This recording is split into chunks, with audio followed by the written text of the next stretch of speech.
கர்த்தராகிய இயேசுவின் இனிமையுள்ள நாமத்தில் நான் உங்களை வாழ்த்துகிறேன், வரவேற்கிறேன். நாளுகளில் தேவனுடைய வார்த்தையுமாய் உங்களோடு கூட ஆயிருக்கேன். கர்த்தர் கிருபை செய்திருக்கிறார். அவர் உண்மையான தேவன், நம்மை ஆசீர்வதிக்கிறவருமாய் நம்மோடு கூட இருக்கிறார். கர்த்தருடைய பிள்ளைகளே, தேவன் நம்மை ஒரு நாளும் வழி நடத்துகிறவர், தேவன் நம்மை ஒரு நாளும் பாதுகாக்கிறவர். நாம் ஜெபிக்கலாம். ஆண்டவரே, பரிசுத்த பிதாவே, இந்த நாளுகளில் அப்பா, நாங்கள் விசுவாசத்தோடு நம்பிக்கையோடு உங்களுடைய பாதத்தில் அமர்ந்திருக்க நீர் எங்களுக்கு கிருபை செய்திருக்கிறதுக்காக ஸ்தோத்திரம். நீரே பரிசுத்தராய் உண்மையுள்ளவராய் ஆண்டவரே எங்களை எப்போது வழி நடத்துதவராய் எங்களோடு கூட இருக்கிறதுக்காக ஸ்தோத்திரம்.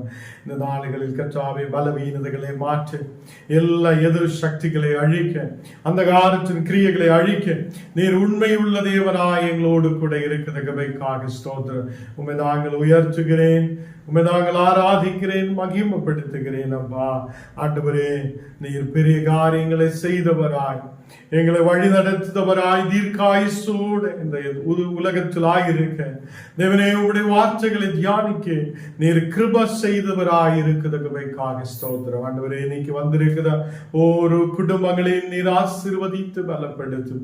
எல்லா இந்த மக்களுடைய குடும்பங்களில் ஆண்டவரே சமாதானம் உண்டாக, தெய்வீக சமாதானம் உண்டாக, தெய்வீக விடுதல் உண்டாக நீர் கிருபை செய்ததுக்காக ஸ்தோத்திரம். எங்களை முற்றிலும் தாழ்த்தி அர்ப்பணிக்கிறேன். தேவனே, நீர் பரிசுத்தராய், நீர் உண்மை உள்ளவராய் எங்களோடு கூட இருக்கிறதுக்காக ஸ்தோத்திரம். ஆண்டவரே, எல்லா கவலைகள் மறையப்பட, கண்ணீரான சூழ்நிலைகள் மறையப்பட, எல்லா வியாதிகள் முற்றிலும் எரிஞ்சு மாறப்பட நீர் கிருபை செய்ததுக்காக ஸ்தோத்திரம். எங்களை முற்றிலும் தாழ்த்துகிறேன், அர்ப்பணிக்கிறேன். இயேசுவின் நாமத்தில் தரவிதாவே, ஆமேன், ஆமேன். கர்த்தர் நம்மை ஆசீர்வதித்து வழி நடத்துவார். தேவன் நம்முடைய எல்லா தேவைகளையும் சந்தித்து தேவன் எப்போதும் நம்மை வழி நடத்துதவராய் நம்மோடு கூட இருக்கிறார்.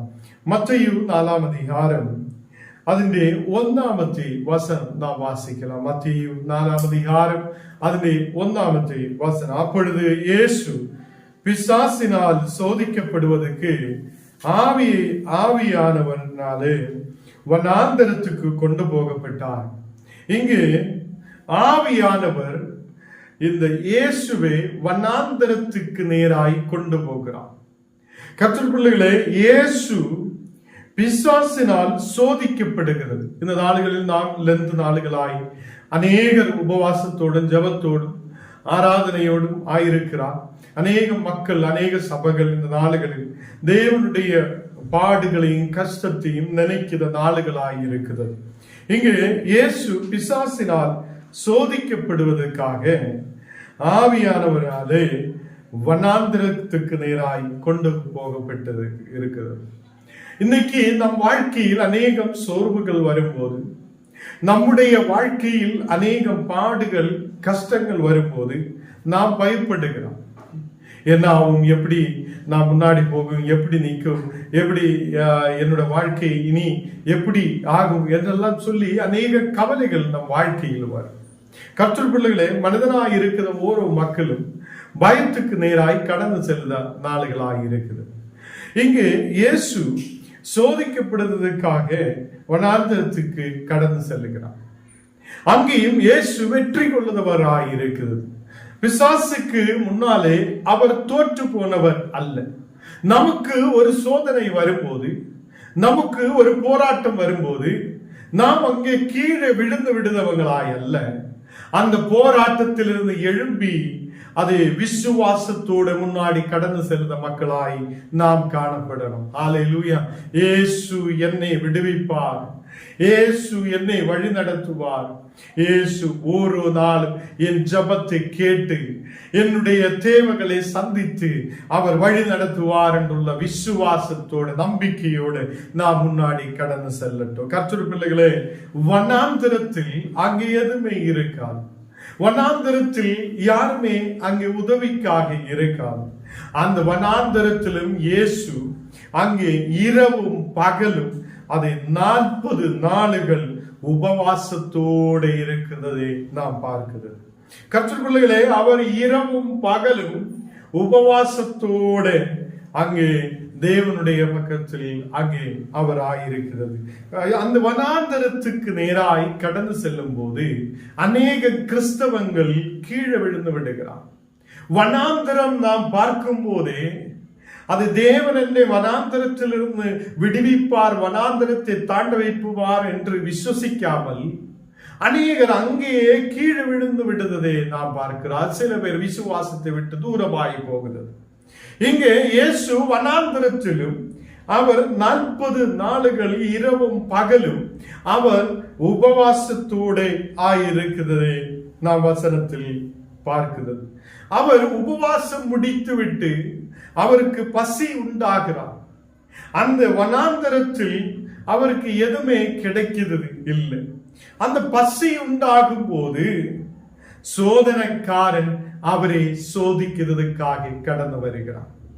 இன்னைக்கு அநேகர் உபவாசம் எடுக்கிறார். காலையிலிருந்து சாயங்காலம் வரைக்கும் உபவாசம் எடுக்கலாம் என்று நினைக்கும். நமக்கு ஒரு மத்தியானம் ஆகும் போதே பசி எடுக்கும். சோதனைக்காரன் நமக்கிட்ட வரும். அப்போ மக்கள் எல்லாம் என்ன சொல்லும், சாயங்காலம் வரைக்கும் உபவாசம் வேண்டாம், நமக்கு இப்பவே சாப்பிடலாம் என்று நினைக்கும். இதுதான் சோதனைக்காரன் நம்மை அதை அநேகம் இந்த சோதனைக்காரன் இந்த பிரச்சனைகளை கொண்டு வந்து நமக்கு அதை அந்த உபவாசத்தை முடிக்க முடியாது பண்ண விடுகிறான். அநேகருடைய வாழ்க்கையில் நாம் காலையிலிருந்து சாயங்காலம் வரைக்கும் ஜபம் பண்ணலாம் என்று நினைக்கும். சில நேரத்தில் ஜபம் பண்ணதுக்கு சோதனைக்காரன் விட மாட்டேன். சாத்தான் அவங்களுக்கு இடத்தை கொடுக்க மாட்டேன், ஜபிக்கிறதுக்கான மனதை கொடுக்க மாட்டேன். இந்த நாடுகளில் இங்கு இயேசு வனாந்தரத்திலே பசியோடு இருக்கும் போது, வனாந்தரத்திலே உபவாசம் முடித்து விட்டு 40 இரவும் பகலும் அவர் உபவாசத்தை முடித்து விட்டு அங்கே வனாந்தரத்தில் இருக்கும் போது 3ஆம் வசனம் வாசிக்கும் போது, அப்பொழுது சோதனைக்காரன் அவரிடத்தில் வந்து, நீர் தேவனுடைய குமாரனானால் இந்த கல்லுகள் அப்பங்களாக சொல்லும் என்றார்.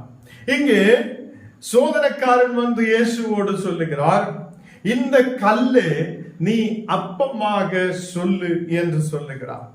அப்போ நீர் தேவனுடைய குமாரனாயினால் இந்த கல்லு அப்பமாக என்று சொல்லுகிறார். சில நேரத்தில் நீங்க கிறிஸ்தவனானால் இப்படி பண்ணுங்க, ஒரு விடுதல் காட்டுங்க, எப்படி இருக்கும், ஒரு வளர்ச்சி இருக்குமா என்னெல்லாம் கேட்கும் போது நம்ம சில நேரத்தில் கிறிஸ்தவராக இருக்கிற மக்கள் அநேகர் என்ன செய்யும், மக்கள் முன்னாடி ஏதோ காட்டுறதுக்காக ஜெபம் பண்ணும். அப்படி அல்ல. இங்கே இயேசு சோதனைக்காரன் சொல்லுத வார்த்தையை கேட்டதே இல்லை. சோதனைக்காரனுடைய வார்த்தைக்கு கீழ்ப்படிந்தது இல்லை. அங்கே சோதனைக்காரன் அவரிடத்தில் வந்து, நீர் தேவனுடைய குமாரனே ஆனால், நீ தேவனுடைய குமாரனானால், அப்போ சாத்தானுக்கு தெரியும் இவன் தேவனுடைய குமாரனாய் இருக்குது, இவர் தேவனுடைய குமாரன் தான் என்று அவனுக்கு தெரியும். தெரிந்தும் நீ தேவனுடைய குமாரனானால் இந்த கல்லை அப்பங்களாக சொல்லும் என்று சொல்லுகிறான். அப்போ அவர் ஞான் உண்மையான தேவனுடைய குமாரன் தான், ஞான் அப்படி செய்யும் இப்படி செய்யும் என்று சொல்லியதில்லை. அவர் மக்கள் முன்னாடி ஏதோ காட்டுறதுக்காக ஜெபம் பண்ணியதில்லை. அங்கு சோதனைக்காரனுடைய ஓரோ அதை வார்த்தைக்கும் அவர் கீழ்ப்படியாமல் இருந்திருக்கிறது. நாம் சில நேரத்தில் பசி வரும்போது சோதனைக்காரனுடைய வார்த்தைக்கு கீழ்ப்படுகிறார். சில நேரத்தில் ஜெபிக்க முடியாத சூழ்நிலைகள் உருவாகுது. சில நேரத்தில் வேதத்தை வாசிக்க முடியாத சூழ்நிலைகள் உருவாகுது. சோதனைக்காரன் நம்மை கீழே தள்ளி விடுகிறான். கர்த்தருடைய பிள்ளைகளே, ஞானம் நீங்கள் தேவனுடைய பிள்ளைகளாக இருக்கும் போது நாம் அதை தேவனுடைய வார்த்தைக்கு நம்பிக்கை உள்ளவராய், தேவனுடைய வார்த்தையை கேட்கிற பிள்ளைகளாய் நாம் காணப்படட்டும். சோதனைக்காரனுடைய வார்த்தைக்கு கீழ்ப்படிய கூடாது. இயேசு இங்கே அப்படி நமக்கு காட்டியது இல்லை. சரி, நான் அப்பத்தை உருவாக்கலாம் என்று இயேசு சொன்னது இல்லை. அதை சாத்தானுடைய வார்த்தைக்கு கீழ்ப்படிந்து அப்பத்தை உருவாக்க அவர் முன்னாடி கடந்து சென்றது இல்லை. நான் தேவனுடைய குமாரன் தான் என்று காட்டுவதற்காக அவர் அங்கே அப்பத்தை உருவாக்கியது இல்லை. அவர் வசனத்தால் சாத்தானை அங்கே இருந்து துரத்துவதை நாம் பார்க்கிறது. 4ஆம் வசனத்தில் வாசிக்கும் போது அவர் பிரதி உத்தரமாக, மனுஷன் அப்பத்தினாலே மாத்திரம் அல்ல, தேவனுடைய வாயிலிருந்து புறப்படுகிற ஒவ்வொரு வார்த்தையினாலும் பிழைப்பார் என்று எழுதியிருக்கிறதே என்று சொல்லி இருக்கிறது. கர்த்தருடைய பிள்ளைகளே, அவர் சொல்லுகிறார், மனுஷன் அப்பம் கொண்டு மாத்திரமல்ல, மனுஷன் அப்பத்தினாலே மாத்திரமல்ல, தேவனுடைய வாயிலிருந்து புறப்படுகிற ஒவ்வொரு வார்த்தையினாலும் பிழைப்பார் என்று சொல்லுகிறார். கர்த்தருடைய பிள்ளைகளே, தேவனுடைய வார்த்தை அது நமக்கு உயிரை கொடுக்கிறதா இருக்கிறது. தேவனுடைய வார்த்தை நம்மை பலப்படுத்துவதா இருக்கிறது. நாம் விசுவசிக்கும் போது அந்த வார்த்தைகள் நம்மை இனியும் துளிர்விட செய்ததாய் இருக்கிறது. நாம் அந்த அவருடைய வாயிலிருந்து வந்திருக்கிற ஒவ்வொரு வார்த்தைகளையும் நாம் வசனங்களையும் நம்பிக்கை வைக்கிறதாய் இருக்கிறது. இங்கே இயேசு பிரதியுத்தரமாக சொல்லுகிறார், மனுஷன் அப்பத்தினாலே மாத்திரமல்ல இந்த உலகத்தில் வாழ்கிறார்.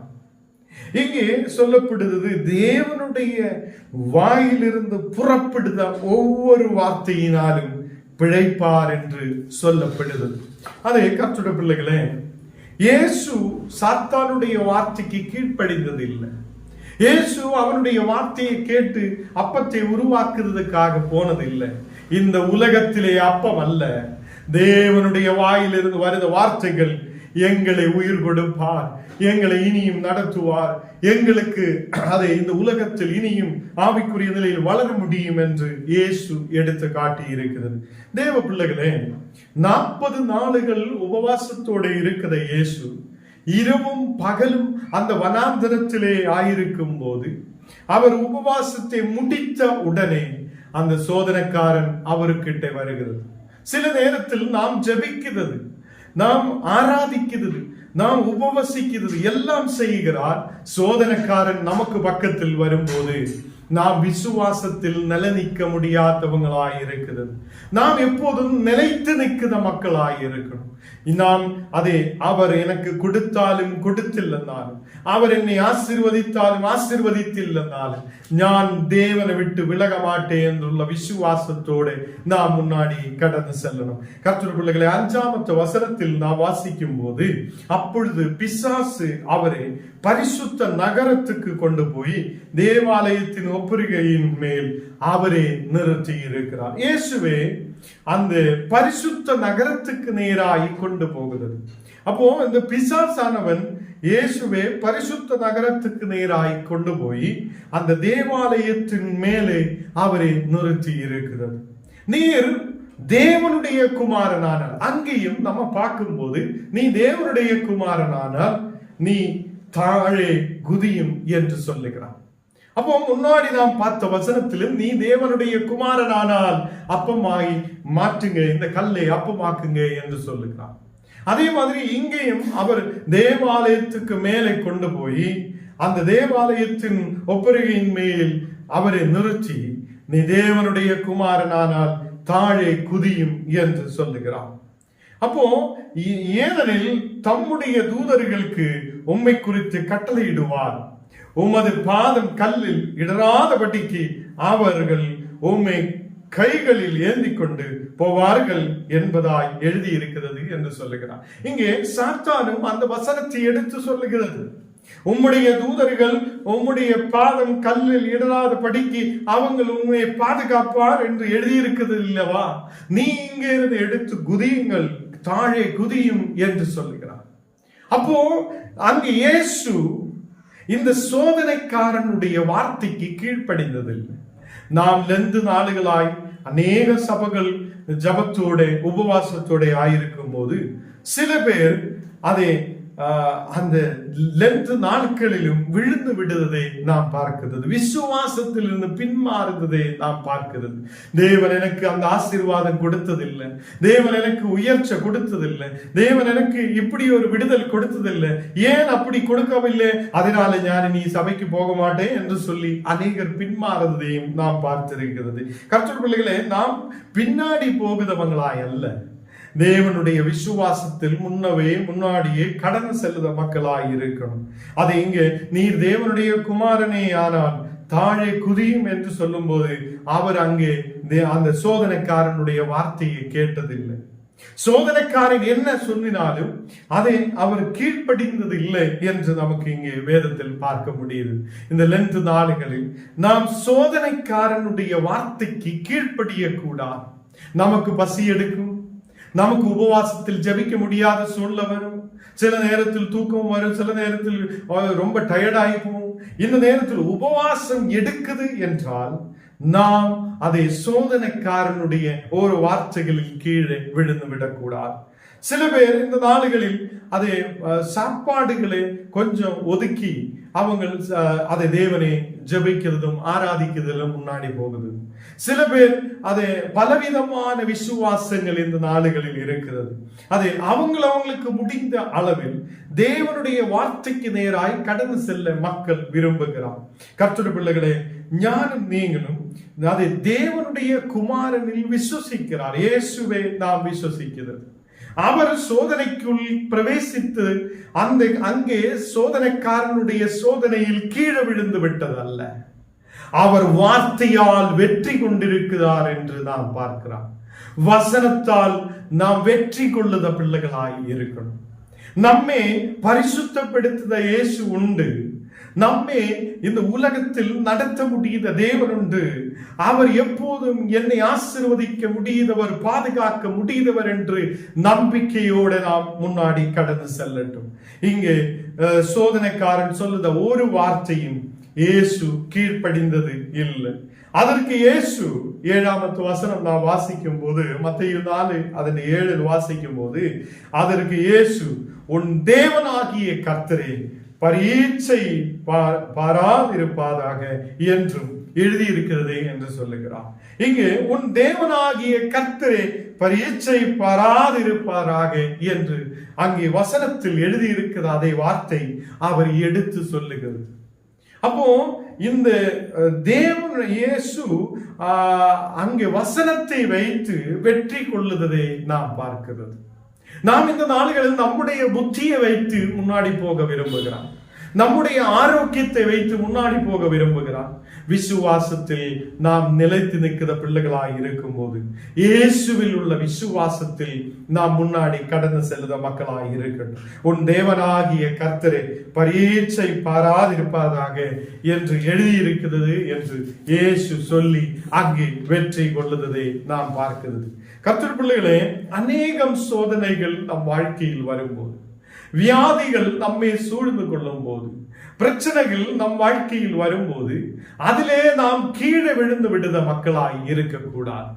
என்னை எழுப்பி நிறுத்துத தேவன் உண்டு, என்னை நடத்துத தேவன் உண்டு, எப்போதும் எனக்கு பாதுகாப்பு கொடுக்கிற ஒரு தேவன் உண்டு என்று விசுவாசத்தோடு முன்னாடி கடந்து செல்லட்டும்.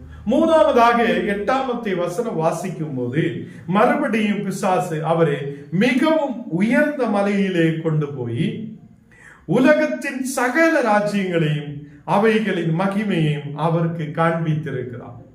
அப்போ சாத்தான் அங்கே பிசாசு அவரை மிகவும் உயர்ந்த ஒரு மலையிலே கூட்டிக் கொண்டு போகுது. அப்போ உயரத்திலே நிறுத்தி சகல ராஜ்யங்களையும், அந்த ராஜ்யங்களை மட்டுமல்ல, அந்த ராஜ்யங்களின் அவைகளின் மகிமையையும் அவருக்கு காண்பித்து கொடுத்திருக்கிறது. நீர் சாஷ்டாங்கமாய் விழுந்து என்னை பணிந்து கொண்டால் இவைகளை எல்லாம் உமக்கு தருவேன் என்று சொன்னான். அப்போ இந்த சோதனைக்காரன் சொல்லுகிறார், நீ இந்த ராஜ்யங்களை பாரு, அந்த சகல ராஜ்யங்களின் மகிமையையும் பாரு, நீ ஒரே ஒரு விஷயம் சொன்னால் போதும், செய்தால் போதும், நீர் என்னை சாஷ்டாங்கம் விழுந்து என்னை பணிந்து கொண்டால் இதெல்லாம் உமக்கு தரவேன் என்று சொல்லி இருக்கிறது. இந்த உலகத்தை படைத்தவனாய தேவன், இந்த உலகத்தை உருவாக்கியவனாய தேவன் சகல மனுஷருக்காக ஒரு ஆட்டுக்குட்டியை போல அடிக்குதா, அதே ஒரு ஆட்டுக்குட்டியை போல அவர் இந்த உலகத்தில் கடந்து வந்திருக்கிறது. ஒரு பலியாக அவர் இந்த உலகத்தில் கடந்து வந்திருக்கிறது.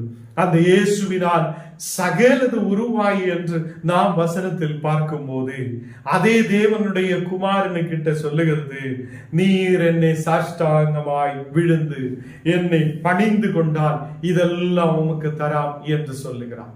கர்த்தர் பிள்ளைகளே, இந்த நாடுகளில் நமக்கிட்டையும் சில இடங்களில் என்னை சாஷ்டாங்கம் பணிந்து கொள்ளு என்று சில மனிதர்கள் சொல்லும். நாம் அங்கே கீழே விழுந்து விடக்கூடாது. இந்த லெந்த நாடுகளில் மனிதர்களுக்கு முன்பாக, சில இந்த உலக பொருள்களுக்கு முன்பாக நாம் நம்மையே சாஷ்டாங்கம் விழுத மாதிரி, நாம் பணிந்து கொள்ளுத மாதிரி இருக்கக்கூடாது. நாம் தேவனை சார்ந்திருக்கிறவங்களாய், நாம் தேவனுடைய வார்த்தைக்கு கீழ்ப்படியவங்களாய், தேவனுக்காக நிற்கிற மக்களாய் நாம் முன்னாடி கடந்து வரட்டும். கர்த்தர் பிள்ளைகளே, எந்த இடத்திலும் நாம் பணிந்து கொள்ளுதவங்களாய் இருக்கக்கூடாது. அந்த சோதனைக்காரன் சொல்லுகிறான், நீர் என்னை சாஷ்டாங்கமாய் விழுந்து என்னை பணிந்து கொண்டான், இந்த உலகத்தில் நீர் பார்க்கிற எல்லா ராஜ்யங்களையும் அதன் மகிமையையும் உனக்கு தருவேன் என்று சொல்லுகிறான். கர்த்தர் பிள்ளைகளே, அந்த 10ஆம் வசனத்தில் அது இயேசு சொல்லுகிறார். அப்பொழுது இயேசு, அப்பாலே போ சாத்தானே, உன் தேவனாகிய கர்த்தரை பணிந்து கொண்டு அவர் ஒருவருக்கே ஆராதனை செய்வாயாக என்று எழுதியிருக்கிறது என்று சொல்லி இருக்கிறது. கர்த்தர் பிள்ளைகளே, உன் தேவனாகிய கர்த்தரை மட்டும்தான் நாம் ஆராதிக்க வேண்டும். அப்போ இங்கு உன் தேவனாகிய கர்த்தரை மட்டும்தான் பணிந்து கொண்டு அவர் ஒருவருக்கு ஆராதனை செய்வாயாக. நாம் இந்த நாடுகளில் அநேக மனிதர்களுக்கு பின்னாலே சுற்றுகிறார், அநேகம் ஆசைகளுக்கு பின்னாலே சுற்றுகிறது. இந்த உலகத்திலே சகல அதை பொருள்களுக்கு பின்னாலே நாம் சுற்றுகிறது. நம்முடைய ஆராதனை எங்கே இருக்கிறது என்று நாம் சற்று நேரம் அதை யோசித்து பார்க்கணும். நாம் ஒருவருக்கு, அவர் ஒருவருக்கு, இயேசு, அதை கிறிஸ்துவே மட்டும்தான் நாம் ஆராதனை செலுத்த வேண்டும். அவர் ஆராதனைக்குரிய தேவன். இங்கே இயேசு சாத்தானே, அப்பாலே போ சாத்தானே என்று சொல்லுகிறார்.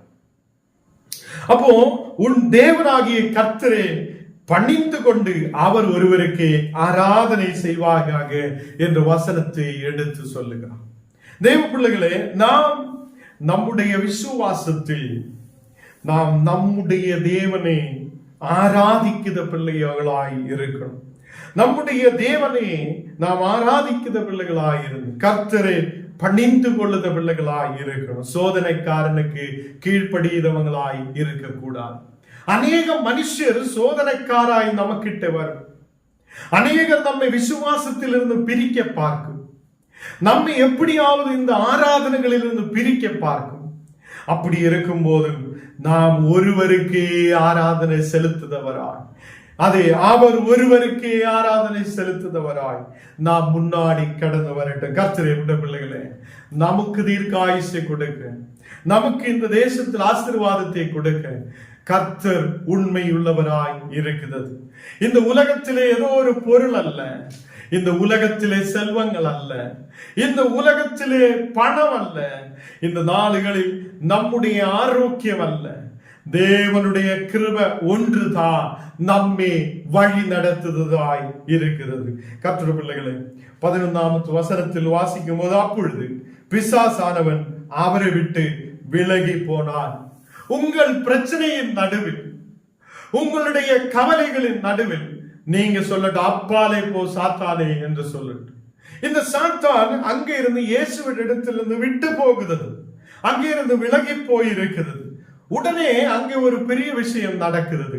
உடனே தேவ தூதர்கள் அங்கே இறங்கி வந்திருக்கிறது. தேவ தூதர்கள் அங்கே இறங்கி வந்து இயேசுவுக்கு பணிவிட செய்திருக்கிறார் என்று வேதத்தில் பார்க்கிறார். கர்த்தருடைய பிள்ளைகளே, சாத்தான் நம்மை சோதிக்க வரும்போது அப்பாலே போ சாத்தானே என்று சொல்லி சாத்தானுடைய கிரியைகளை அழிக்கிற ஒரு நல்லொரு விசுவாசம் உள்ள மக்களாய் நாம் காணப்படட்டும். அதை நாம் விசுவாசத்தோட முன்னாடி போகும்போது, சாத்தானுடைய கிரியைகள் நம்மை விட்டு தூரமாகி போகும்போது, தேவ தூதர்கள் நம்மை பாதுகாக்கிறதுக்காக நம்மோடு கூட இருப்பார். இந்த நாடுகளில் கர்த்தர் எங்கேயும் கீழே விழுந்து விட்டதில்லை. அவர் 40 நாளுகள் உபவசித்து, இரவும் பகலும் உபவசித்து, அந்த வனாந்தரத்தில் இருக்கும் போது, பசியோடு இருக்கும் போதும் சரி கொஞ்சம் சாப்பிடலாம் என்று சொல்லி அவர் பின்னாடி போனது இல்லை. இந்த நாடுகளில் கர்த்தருடைய பிள்ளைகளே, நம்மை அநேக இடங்களில் சாப்பாடினால் நமக்கு வியாதிகளை கொண்டு வரும்போது, சாப்பாடுனாலே நம்மை அழிக்க பார்க்கும் போது, அநேக இடங்களில் சாத்தான் நம்மை கீழே தள்ளிவிட பார்க்கும் போது, ஜபிக்க முடியாத சூழ்நிலைகள் உண்டு பண்ணும் போது, நாம் கீழே விழுந்து விடுதவங்களாய் அல்ல, நாம் சோதனைக்காரனுக்கு கீழ்ப்படிதவங்களாய் அல்ல, நாம் உண்மையான தேவனை தேடுதவங்களாய், அவர் ஒருவருக்கே ஆராதனை செலுத்துதவங்களாய், இயேசுவை சார்ந்திருக்கிற மக்களாய் நாம் காணப்படட்டும். நாம் கண்ணுகளை மூடலாம். கர்த்தர் நம்மை ஆசீர்வதிக்கிறவராய் நம்மோடு கூட இருப்பார். அவர் நம்மை பலப்படுத்துத தேவன், அவர் நம்மை ஆசீர்வதித்து வழி நடத்துத தேவன். எல்லாரும் கண்ணுகளை மூடலாம். நாம் ஜெபிக்கலாம். மகிமை உமக்கென்றோ, மாட்சிமை உமக்கென்றோ, மகிமை உமக்கென்றோ, மாட்சிமை உமக்கென்றோ, துதியும் புகழும் ஸ்தோத்திரமும் தூயவருமக்கென்றோ, துதியும் புகழும் ஸ்தோத்திரமும் தூயவர் உமக்கென்றோ, ஆராதனை ஆராதனை ஆராதனை ஆராதனை என் அன்பர் இயேசுவுக்கே, என் அன்பர் இயேசுவுக்கே. தேவனே, பரிசுத்த பிதாவே, இந்த ராத்திரி வேளையில பாவசனங்கள் தியானிக்க நீர் எங்களுக்கு கிருபை செய்தீரே, அதுக்காக நன்றி. அநேக கிராமங்கள் பட்டணங்களில் இருந்த மக்கள் இந்த நேரத்தில் இந்த கூகுள் மீட்டில் கடந்து வர நீர் கிருபை செய்திருக்கிறார்.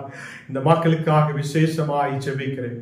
தேவனை எல்லா தின மக்கள் விசுவாசத்தில் நிலைத்து நிற்க, தேவனை சோதனைக்காரன் நமக்கிட்ட வரும்போது நாம் சோதனைக்காரனுடைய வார்த்தைகளுக்கு கீழ்ப்படியாமல் நாம் உண்மையுள்ள தேவனுக்கே சார்ந்திருந்து தேவனை ஆராதிக்கிற பிள்ளைகளாய் இருக்கிற செய்யும். உன் பலவீனதைகளை மாற்ற இயேசு உண்மையுள்ளவர், உன்னுடைய வியாதிகளை மாற்ற இயேசு உண்மையுள்ளவர். இந்த நாடுகளில் கர்த்தர் உன் தேசத்தில் ஆசீர்வாதமாய் மாற்றுதவராய் இருக்கிறது. நாம் விசுவசிக்கின்ற ஆண்டவரே, உம்மை மட்டும் ஆராதித்து உம்மை துதித்து ஸ்தோத்தரித்து முன்னாடி கடந்து செல்ல நீர் எங்களுக்கு கிருபை தாரும் என்று சொல்லட்டும். ஆண்டவர் நம்மை ஆசீர்வதிக்கிற தேவன். தேவனே, இந்த ராத்திரி வேளையில் அப்பா ஒரு மக்களுடைய தேவைகளையும் நீர் சந்திக்கட்டும். வசனத்தில் வளரப்பட ஆண்டவரே, சோதனைகளுக்கு சோதனைக்காரன் சோதிக்க வரும்போது நாம் விசுவாசத்தில் இருந்து பின்னாடி போகிறவங்களாய் அல்ல. தேவனே, உம்மோடு சேர்ந்திருப்ப, உம்முடைய விசுவாசத்திலே நிலைத்திருக்க ஆண்டவரே நீர் கிருபை செய்ததுக்காக ஸ்தோத்திரம்.